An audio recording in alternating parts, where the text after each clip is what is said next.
Good morning, good afternoon, good evening, everyone. Welcome to our Open Up live talk show. My name is Bombay Livedam, and I am the founder and the president at Voice of Men 360. Quickly, just a brief information about our organization. Voice of Men 360 is a non-profit organization founded in 2020 in London, Ontario, Canada, dedicated to supporting men and boys through life challenges. We align with the International Men's Day movement and its six pillars, which promote the well being of men and boys worldwide. Open Up creates a safe, inclusive space for people from all walks of life to share their life journeys, challenges, and triumphs. The program airs Sundays at 7 p.m. Eastern Time, featuring one guest per episode. Before I introduce our special guest for today, I would like to review our disclaimer. We would like to remind everyone that Voiceomen 360 is committed to promoting peaceful harmony in all our conversations. The views and opinions shared by our speakers are their own and do not necessarily reflect those of Voiceomen 360. Please note that our content is not a substitute for a professional medical or therapeutic advice.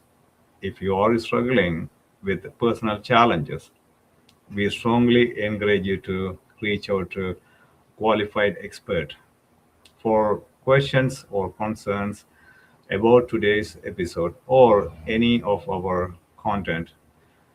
Feel free to email us at info@voiceomen360.org. Like I said earlier, I want to introduce somebody, really awesome person. Today's guest is David McDowell, retired U.S. Army officer and leadership consultant. He's joining from USA. Thank you, David, for joining. Thank you, sir. I appreciate it. Thank you for allowing me to be here. Absolutely. Just before we start, I just want to let our audience know there are a couple of links I'm going to share shortly to connect with him, and also about the books and also his website and email address and everything I'm going to share. But what I want to share with you guys is that we're going to dive into a couple of areas. Um, Trust as the foundation of leadership and relationships, leading yourself before leading others, mentoring the next generation of men, lessons from military and corporate leadership. So these are the areas we're going to focus. So I want to ask you this one. So you have led soldiers, corporate teams, and now readers from through your books. Looking back over your journey, what experiences shaped your understanding of what it truly means to be a leader, David? Yeah, thank you for the question. When I graduated West Point many moons ago, I thought leadership was about having the answers, about being the toughest guy in the room, about knowing everything before anybody else. But, after 21 years in the Army, including deployments to Iraq, Afghanistan, and the Balkans, and in another decade in a corporate leadership space, the main thing I've learned isn't about being the smartest person in the room. It's about helping others succeed. So the bottom line is about being a servant leadership where you are giving to others, you get that trust, and that's how you grow and become a better leader and how other people look at you as a leader. The other thing I also learned was people don't follow rank forever. I think, especially in the military, there's a perception, and partially so, that, I walk in the room with a certain rank on my collar, I'm already going to have a certain amount of respect and can order people to do things. I think when you get into other areas, that's where, that rank or that authority doesn't carry as much weight. It's about how much they trust you to do something. And so that's why, Billy Sprayberry and I wrote our books, because we just really want to share practical leadership lessons that work whether you're leading soldiers, a business team, a volunteer organization, your family, or even yourself, right? Yeah, absolutely. The last thing I heard, it's very important before leading others. It's leading. You had to find your own way, and then you had to lead yourself. That automatically can lead others too, so they can people others can see you, and then they can follow you. Right. So that's very Absolutely. very important. Um, yeah, thank you for that. Absolutely. Um, let's talk about the trust. The leader's cornerstone. You say trust is earned through everyday actions and can be lost in a single moment. Um, what's one lesson about trust that every husband, father, manager, and community leader should understand, but often doesn't? Yeah, I think really that boils down to, even though we're saying that trust is built in these big moments, it's really not. It's in those ordinary, everyday things of saying you're going to do something and keeping your word, answering and returning your phone call, following through on what you promised, being honest when you make a mistake, right? I think there's times where some of us will hide behind our ego and our masculinity, but not really admit a mistake. And so, that's not going to build trust in other people.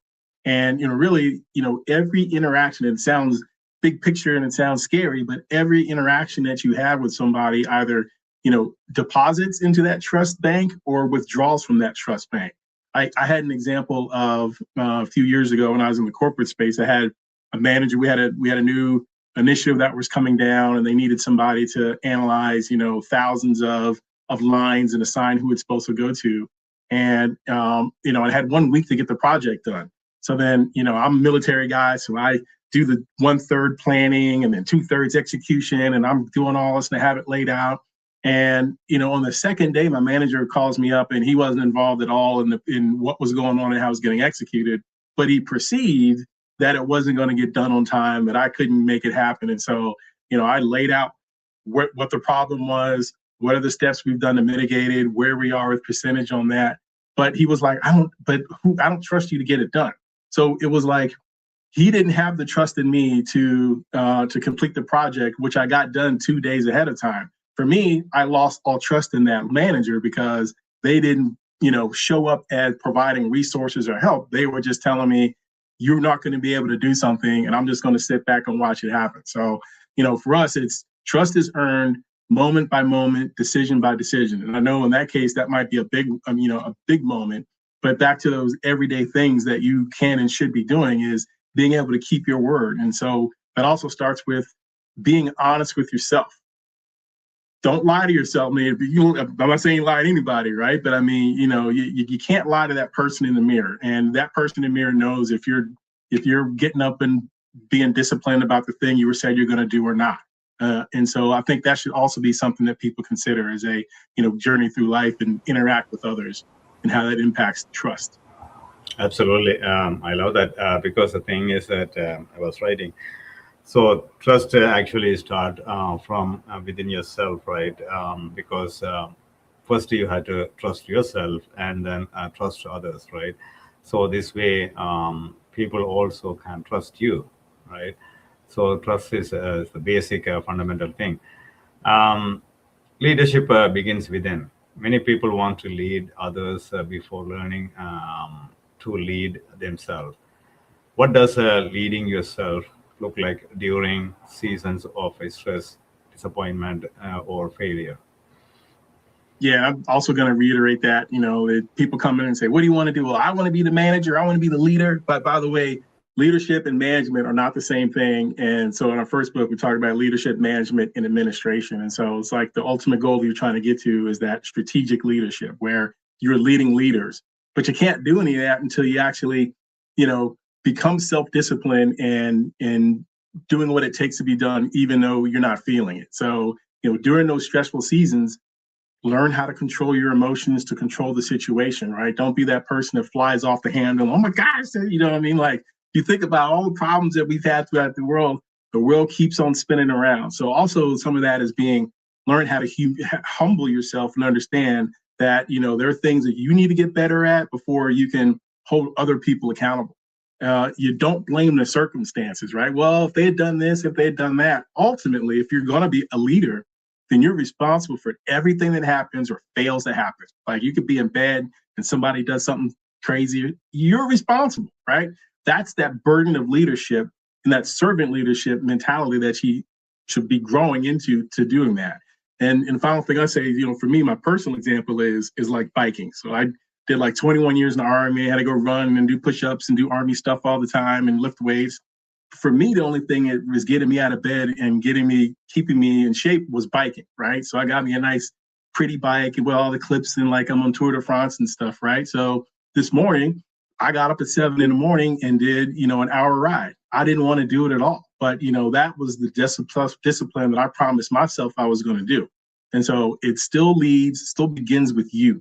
And it's not easy to do, but right, you take that one step every day and make a different change. And over time, you'll find yourself being more confident and understanding what it needs to lead because you've built that self-confidence. You've deposited into your own trust bank. Absolutely, because every single thing added to big steps journey. Because the thing is like when we all heard that single steps. Of course, when you're walking miles and miles, every single you had to start somewhere, right? Right. So every single steps or any single items, it will add up to that. Sometimes people distracted or for a number of reasons, maybe lazy or for any reasons, they just drop it or, they just, they don't want to do it. They don't feel like do it anymore, but you had to keep up the momentum. That's very important though. Let's talk about the character under pressure. Your military career undoubtedly placed you in a high pressure situations. How do you how do difficult moment reveal a person's character, and how can men strengthen their integrity before those moments arrive?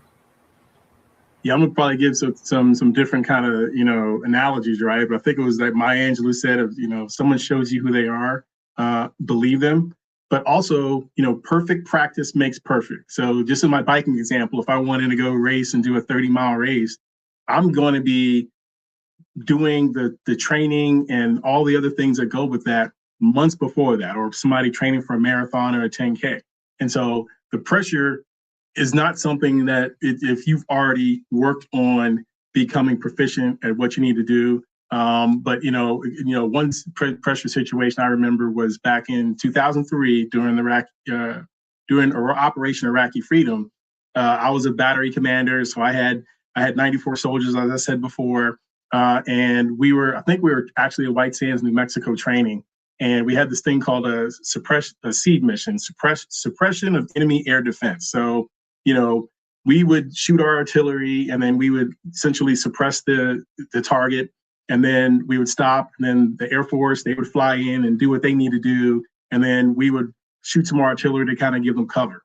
And we just couldn't get that right. And because we put so much pressure on ourselves for the training, because we didn't want to have that happen, in combat. And so Billy Spraybear, battalion commander, called us all in, and he, sorry to get a little graphic here, but he had like 5 body bags, and he was like, those are the pilots for those airplanes because we didn't do our job. And so there was also a level of pressure that you have to apply to yourself, because back in the servant leadership perspective, you're doing this to help somebody else. And I think the other piece that I would wrap this up would be, under those pressure situations, you built trust with that team over months and years before. And so when you're in that pressure situation, I know that John or Bob is going to do what they're going to do because we've gone through this before, right? So it's also understanding, how well you can prepare as a team. And then when you are in those pressure situations, it's just like any other event, although, more pressure, right? Absolutely, it's like testing yourself and then testing others too, right? When those moments arrives, some people they cannot face it or they cannot take it, but some others they do, and then they come out beautifully, and then not only themselves but also the others too. So they you can see that in the moment. So how about the next generation, mentoring the next generation? Many boys today are growing up without consistent male role models. What practical steps can father, coaches, teachers, and mentors take to intentionally build confident, responsible young men? Yeah, I mean, this is almost it takes a village concept where we think about, your life journey and my life journey. It wasn't just, mom and dad or whoever was in the picture. They weren't just the ones that were helping, mold and craft you into who you are today. And a lot of that is starting with examples. Um, you know, when you see somebody who maybe look like you in an area or in a field that you're interested in, that's something where you can aspire to say that can be me one day. But, more practical is, you know, we as adult men need to break through to the younger generation and be there and actually be present, right? Consistently show up. And that's also building that trust with that young person that goes, well, I'm not going to listen to this guy who only comes around every blue moon, but if he or she's around more often and you see them in their life, they're also going to become, and that's something I'll talk about later is, building your own board of directors, that trusted group of circle that people that are invested in your well-being and that you also trust their advice to help you, navigate whatever issue or problem or opportunity that you may have. So, really it boils down to, having a community of men that are also being present to show up for those as well. I know that's fuzzy, but it's also, I think it's responsibility and onus is going to be us on helping shape and craft the next generation and not wait for them to, come up for air and ask for that, right? So it's got to be a proactive thing. And I think, Voice of Men 360 is a great vehicle where, you do have a network of people that you can tap into for that. So we just need to have more voice of maybe the American Voice 362. We should expand there. Absolutely. Well, one thing I always wonder, especially, we all came across those ages. So, based on your experience, working with those young men and also, come across with a lot of his stories, we hear stories from the news and things like that. So, do you feel that in today's world, younger generation, they lost kind of like a hope when they look at in the community. What there are not enough leaders out there, so they can see, or is a misunderstanding, or what's your perspective? Yeah, I mean, that's the response is probably, a lot of different layers to kind of unravel from a society all the way down to, familiar and communities. Um, yeah, we've absolutely, I think there's probably a perception of the younger generation that, for various reasons that, the older folks haven't been handling things well, from the environment to a lot of other things. And so it's hard. Once again, if you don't have trust, they're not going to believe you when they say, "Hey, we're gonna be doing this. We're doing this for you." And then also when I think the cost of living and the cost of life is tougher and more challenging, and you got the nasty word AI and all these different things. We as a society need to see if we can rethink how we, interact with others, and then how we also have eroded trust among that community. Because when we're gone, they're the next generation, right? So it's what are we doing once again to kind of restore a level of humanity, a level of accountability, a level of patience and time, right? And so that's not something an easy answer, but that's something we collectively should be striving towards. Absolutely, yeah. It's a very challenging situation right now. I think one of the problem or reason I would say is that maybe that's the way we grown up. Like generally speaking, a lot of people in that age, late 40s or 50s, we grown up. That's the way we taught in the life of everywhere. It doesn't matter which country or which nationality, but maybe that's why the older generation have some sort of struggles, and then the next generation is looking up, and then they don't have proper guidance, though maybe. Right. Um, let's talk about the restoring broken trust, whether in families, friendships, or workplaces. Trust can be damaged. In your experience, what does genuine trust restoration require, and when is it difficult or even impossible to rebuild? Oof. Yeah, that's tough, right? Because from a individual standpoint, you have a friend or someone that you trusted and they broke your trust. It's like, you know, how can you rebuild that? And is that person, and I think it really varies on the person or group that you're trying to rebuild the trust with. Is like, how much, is an apology enough? Probably not. Being consistent and saying, hey, I'm not going to do that again. I'm sorry.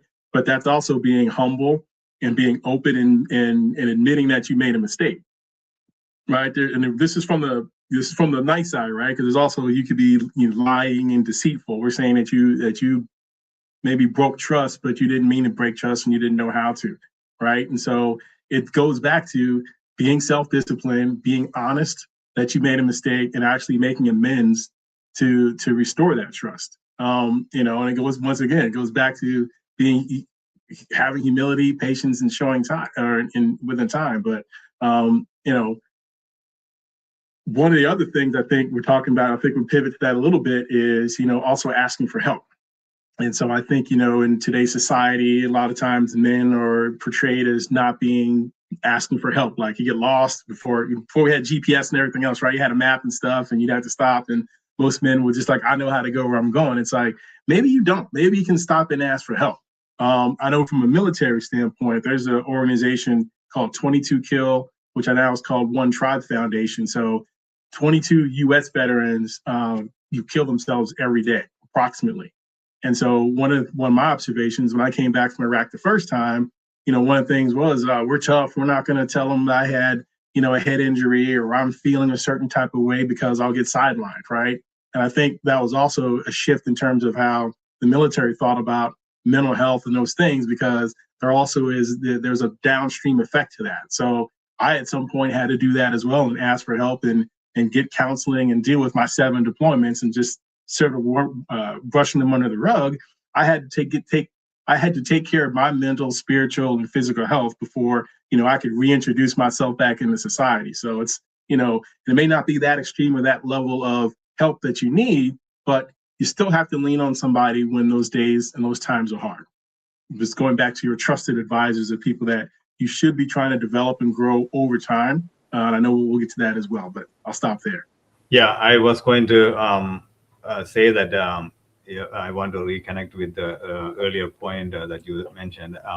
Having a trusted person in your circle, like at least a couple of them. So, in case if broken with somebody, or if you end up with the relationship is over with at least one person or something, even within the friendship, the relationship, something damaged, at least you can go back to other people in the circle, and then you can talk to them, and then you can get resolved, because otherwise, if you have only one person, it will be very hard, especially for men.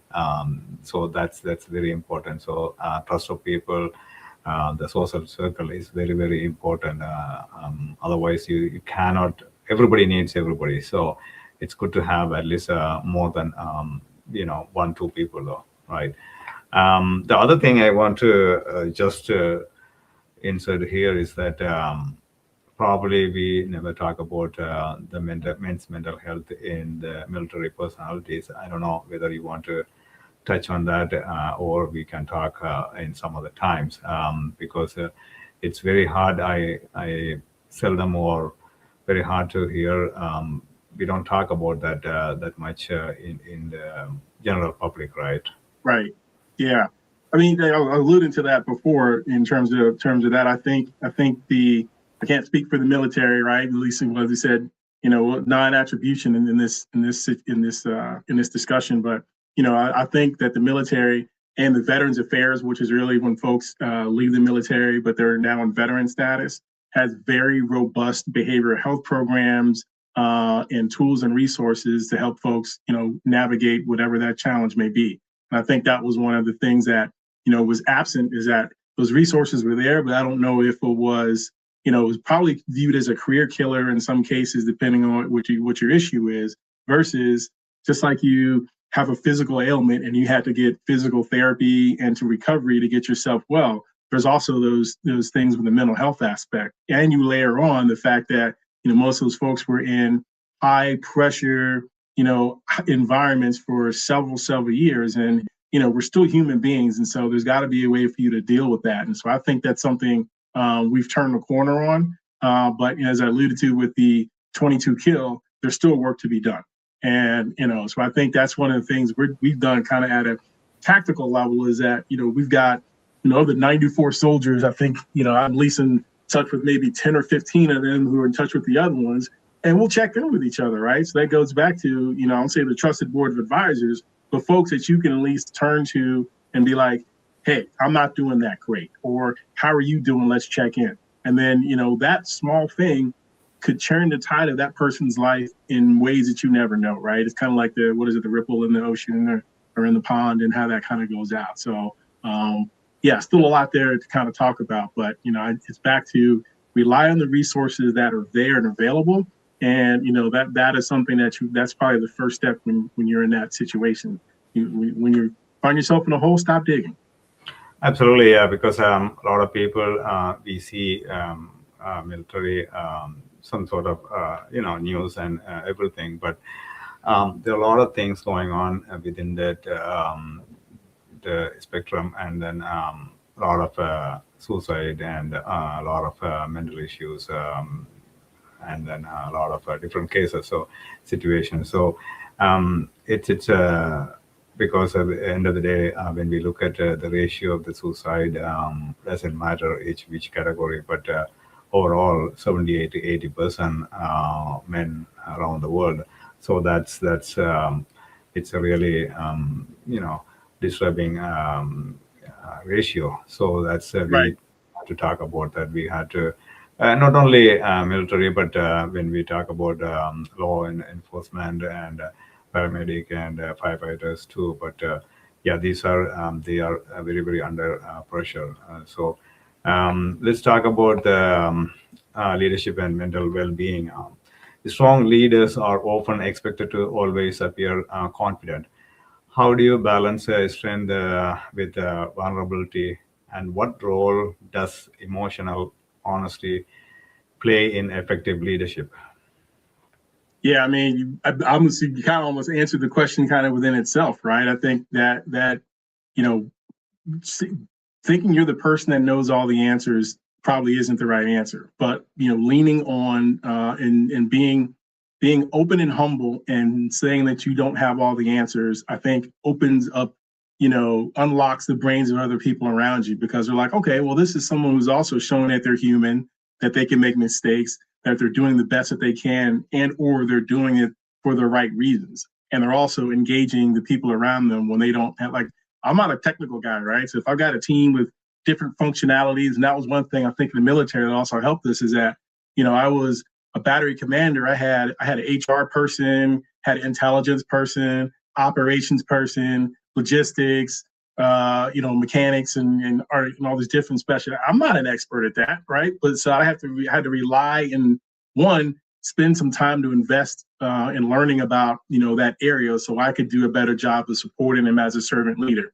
I want to go real quick into, I know, Billy's 3 bullets, and that's the one thing that he imparted on us in terms of the command philosophy. And it was know and do your job, be a warrior, and remember that you, in this case, an American soldier, act like it at all times, right? It's almost just like a simple 3 things that I could walk around when I'm hanging out with the guys on the block and maybe want to go do something I shouldn't be doing. It's like, okay, does that fit in one of those 3 things? Is that knowing and doing my job? Is that representing myself? Is that keeping myself stamina? So it's back to, what are those personal, what's that personal North Star that you want to have and abide by? And, I also think people also can spell out people who are not genuine leaders or genuine managers, right? Where you're walking the talk, they're not really there for them. So, sorry, it's a whole layered thing, right? But I think, we talk about leadership, and which is really back to being a human.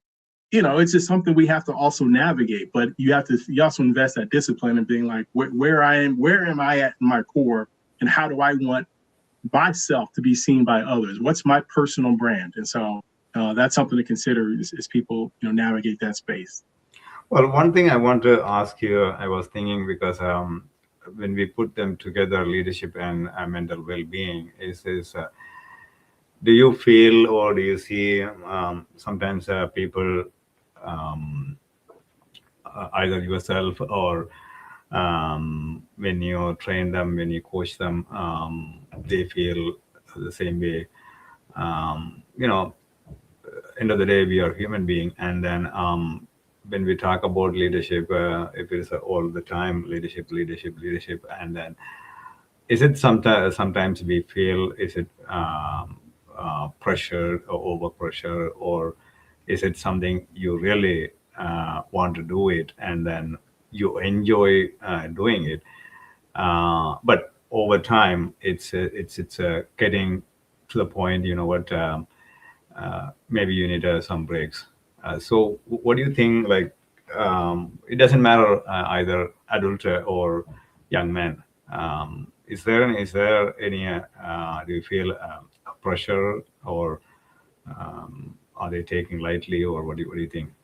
Yeah, absolutely. I think it's almost like there's to be an inherent level of pressure that when you become the leader of whatever that is, that's an extra burden upon your shoulders that you have to carry. And then how can you continue to function properly and maintain and become that good leader, with that pressure on there. And so a lot of the ways is that any human or any person goes through is like, what are those things that you do to decompress? Hopefully it's not down in a six pack every night, but it's working out or exercising or engaging in a hobby.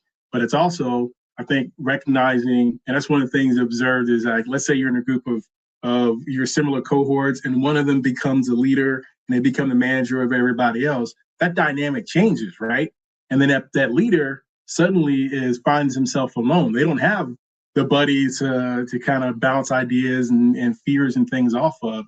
And so it's, how do you find those other people, once again, in the network, or folks that are on your left or right that are also kind of in your same situation? How can you lean on them and be like, you know what, hey, I'm going through something in my area. Like, are you going through this as well? And so it's, breaking through the loneliness, which I think is back to, I think also we're talking earlier about the suicide thing, is that, with law enforcement and military, and I'd probably say with other first responders, there's also a batch of younger males that isolate themselves via technology. I'm not saying technology is bad, but that's the main way that they're interacting with people. But do they really have IRL friends, or do they have that group of folks? And then over time, that loneliness can also create resentment and other issues, second and third order issues that you didn't have before, right? So, not saying it's easy answer, but you can't find yourself alone and carry that burden of that leadership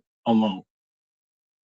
And then the other thing I'll add to it, you're asking kind of about what do you do when they are kind of stagnant, is part of self-leadership is also growth, right? I'm a different person than I was 5 years ago, than I was 10 years ago. And maybe this area doesn't interest me as well, or I've done as much as I can and I'm good with that. There's nothing wrong with responsibly changing into another career or another area. There's also nothing wrong with changing your friends, right? Because there's also a group of friends, talking to the young folks again, is that they're the guys you want to hang out with and party with, and they're great. But are they helping you get better? Are they helping position you for success? Are they the ones saying, oh, don't go to school, we can go hang out and do this? Like, that may not be the type of folks that you need in your ear if you're really trying to, grow and become, better, faster, stronger version of yourself. I agree, totally agree, because the thing is, like, unless if you don't sacrifice something, you cannot really achieve something. And then also, when we talk about leadership and growing, it's if you are on the road of growing and self-development or personal development, is that, like you said, we don't really tie up with or staying with one circle all the time. Let's say when we were at grade 5, and then grade 6 or even 8 or 10, we don't have the same friends anymore. So Right. it's a so that's the way of life. But sometimes people think differently, and then they confuse themselves, and then so it's the way of you take and yeah, you reflect or it's a different perspective, and also how do you react to that, right? Let's talk about the military versus corporate leadership. You have led in both the military and corporate environments. What leadership principles remain universal regardless of the setting, and what surprised you most when transitioning between those worlds?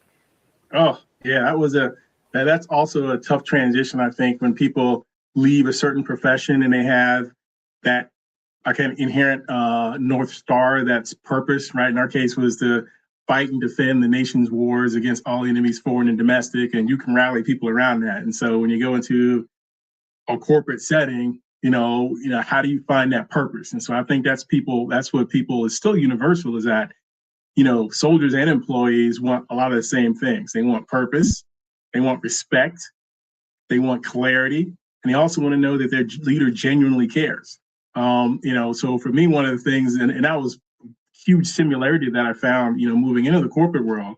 But the other thing was, I think, was communication style. That was one of the things that had to kind of change. So, Army, we will be a little more, risque in maybe how we talk in certain situations. But an email, I think, is a great example, right? So I'm a major, I'm a lieutenant colonel, and I have some people that work for me, and I'll say, I need this report by close of business today. Done. And I expect to get that report by close of business today, right? But on the corporate world, civilian world, I'd be like, well, hi, Bob, how are you? I hope things are good. It'd be really great if you would, get that report to me by the end of the day. Really appreciate it.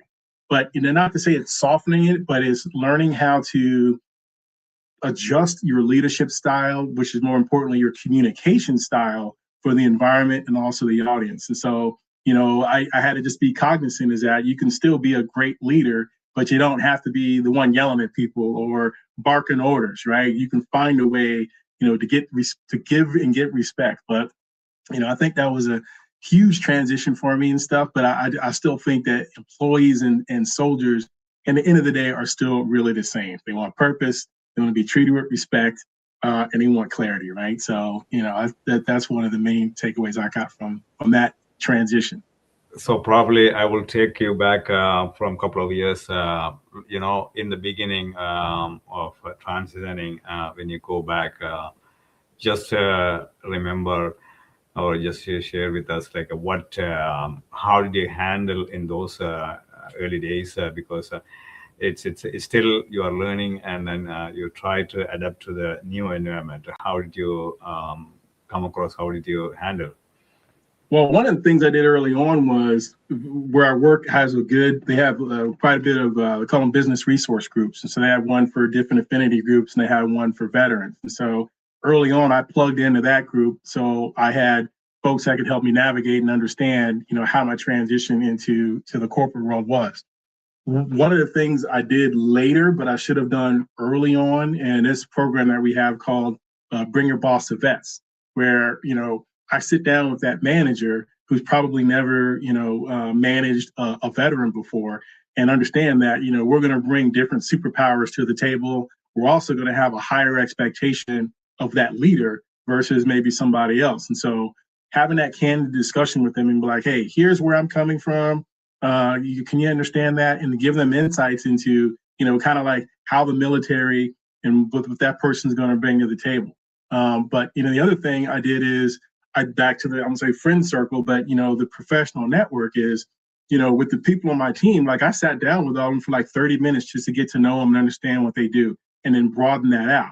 Now, my goal of that was for me to understand how I can be better in the organization, not to network for new jobs, which, by the way, is something you can do. And I, fully support that, but that was about how I transition is really doing the same thing I did in the military. We would, move jobs and move locations every 3 years. And so it was a whole new batch of people. I maybe knew like one or two people out of the 100 to 200 people there.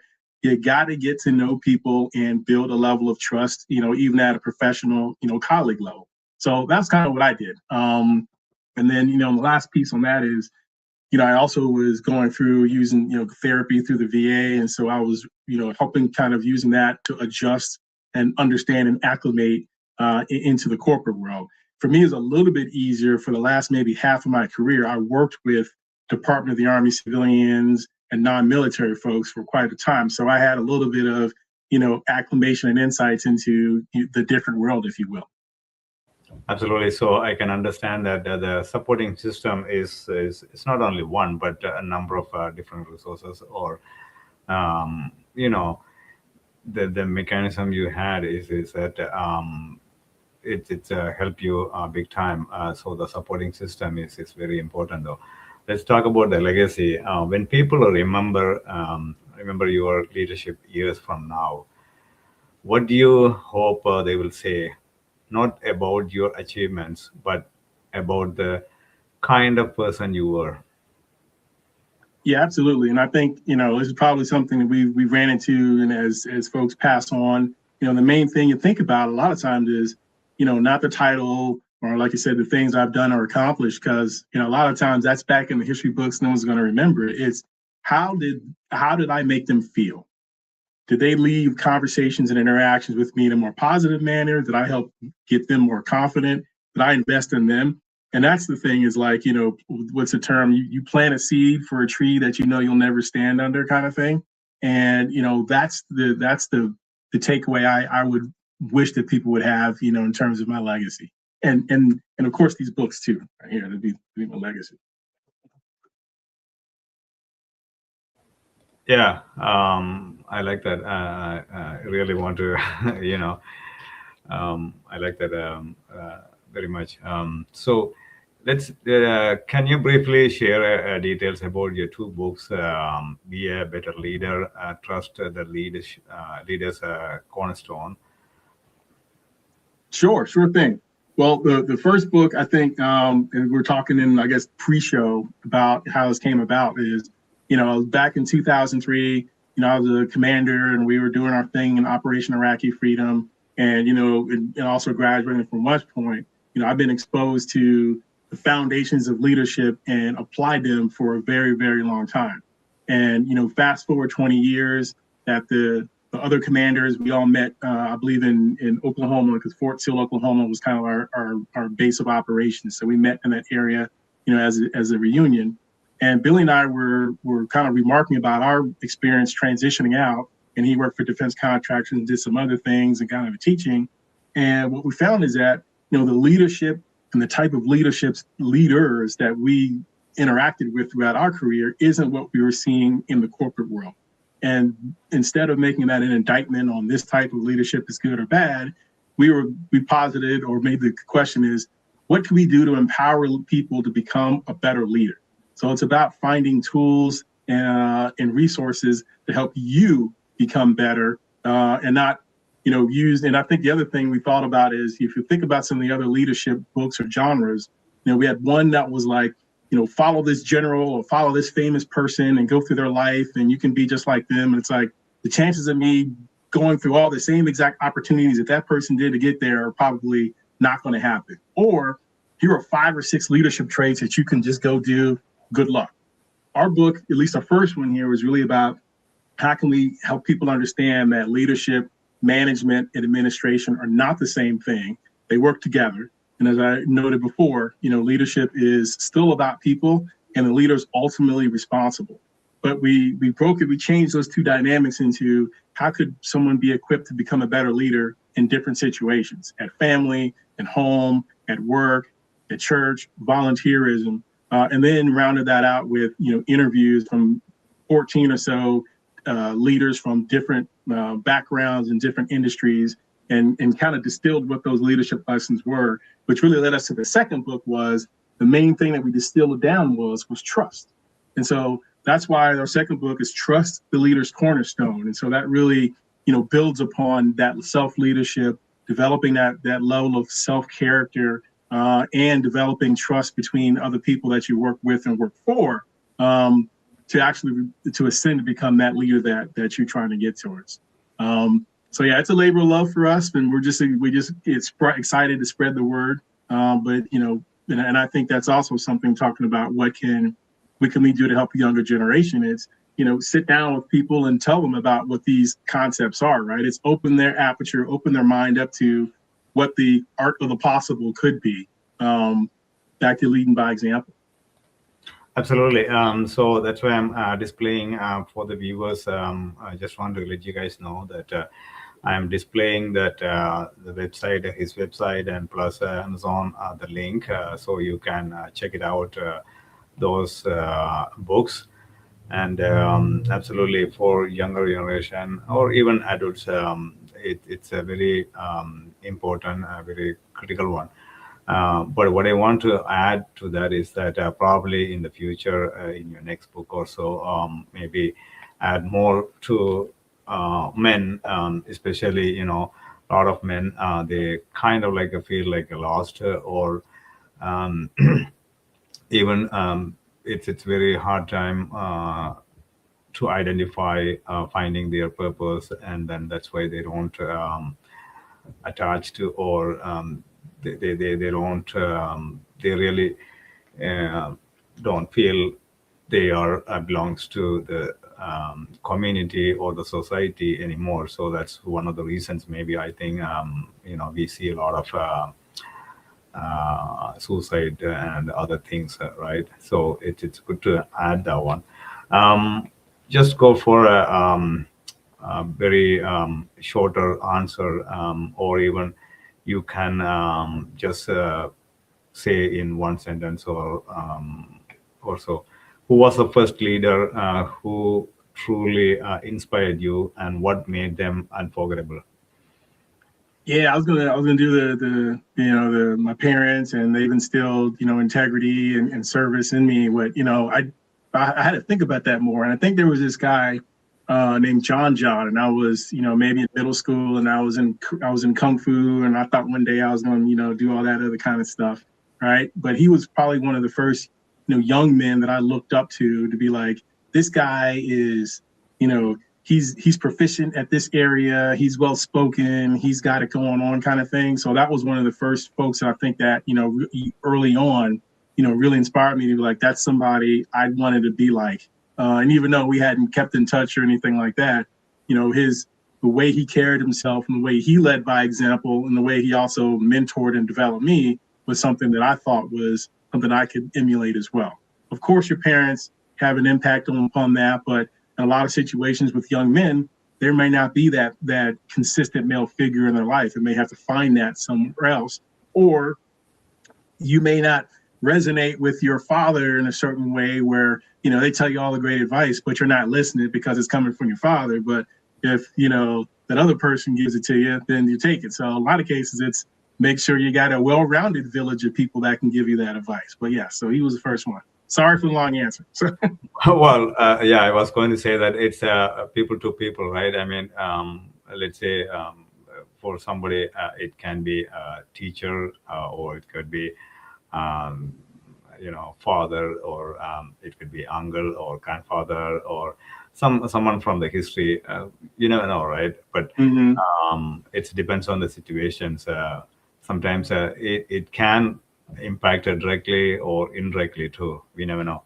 Um, is there one leadership lesson you had to learn the hard way? Yes. I think, I'm being generic, is that early on in my military career, I stubbed my toe.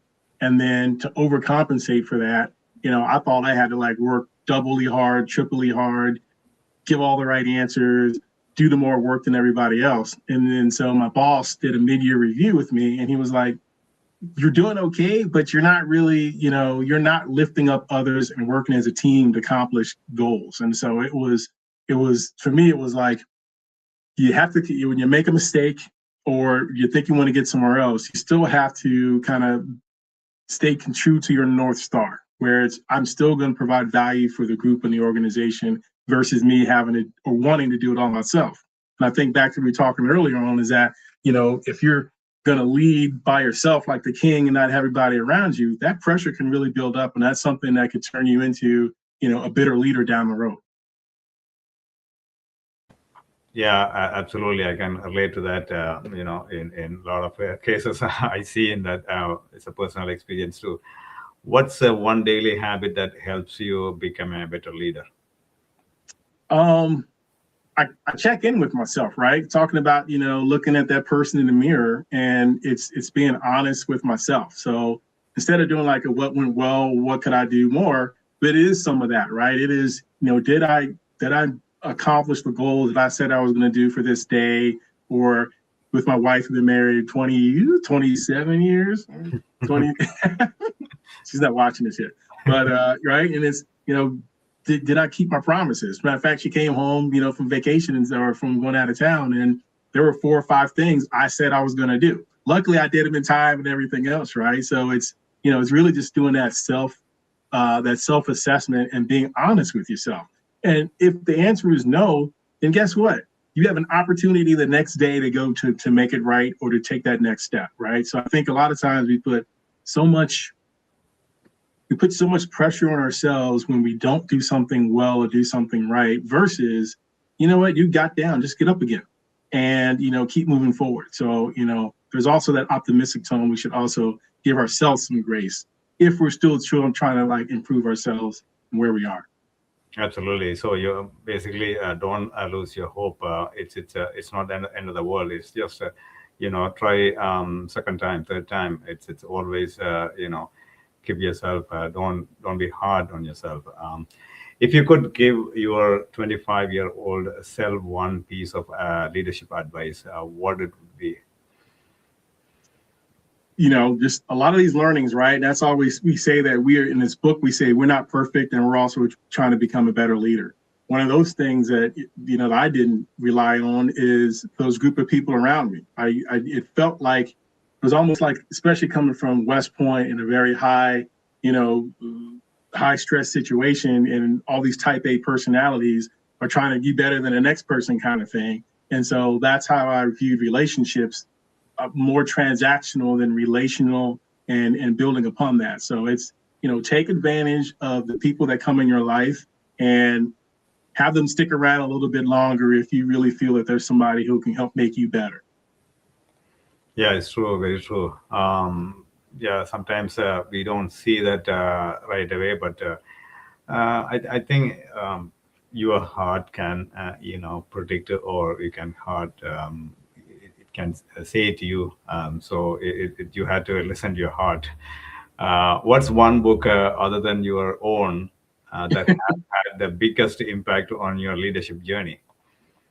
So the one book I'd recommend is a book by Simon Sinek, which is Leaders Eat Last. So this is about really great leaders creating environments where people feel safe, valued, and trusted, which is kind of going back to some of those things that we said the military and civilians still value. And leadership isn't about, authority or personal success. It's about taking responsibility for the well-being of others. So like in the Army, when we're out in the field or we're eating, and then the food, first sergeant will bring the food and it'll get all set up and everything else, the leader and the lead non-commissioned officer would eat last. And that's just kind of like, hey, the soldiers, you all the one doing the work, and we're asking you to follow us. And so the least we can do is show you respect by eating last or letting you eat first, right? So that was one that kind of resonated with me from a military standpoint about leaders eating last and actually doing it in real life.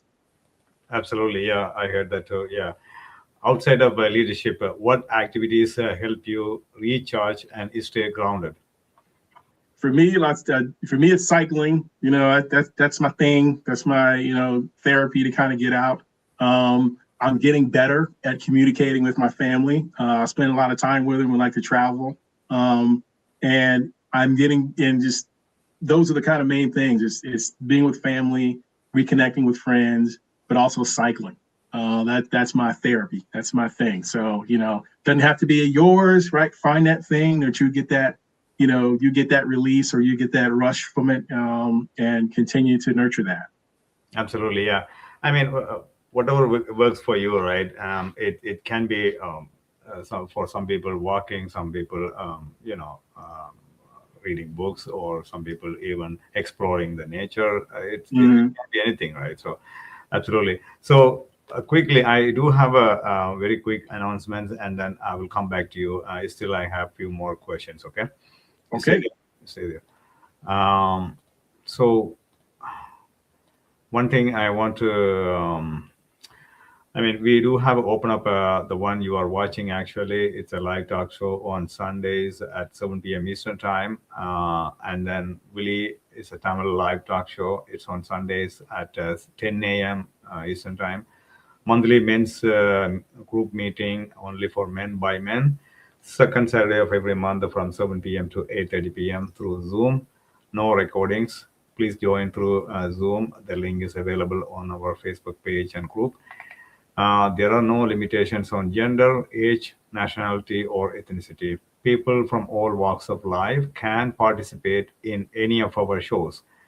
If you would like to be a guest on any of our shows or are interested in joining our organization, whether directly or indirectly, please reach out to us. We would love to work with individuals, professionals, experts, community organizations, associations, corporations, government officials, and businesses. Phone number is 226-289-8784. Email address is info@voiceomen360.org. Website www.voiceomen360.org.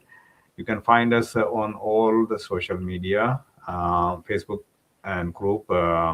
Your Join our group to see our daily activities. Please invite your friends as well.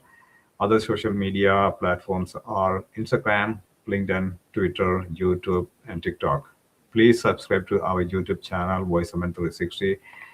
We want to reach out to more people and help more. Please continue your support. Coming back to you, David, just a one word answer uh, or what sword phrase that comes to your mind. Leadership, Influence, trust, foundation, courage, action, discipline, freedom, absolutely, fatherhood, example. absolutely.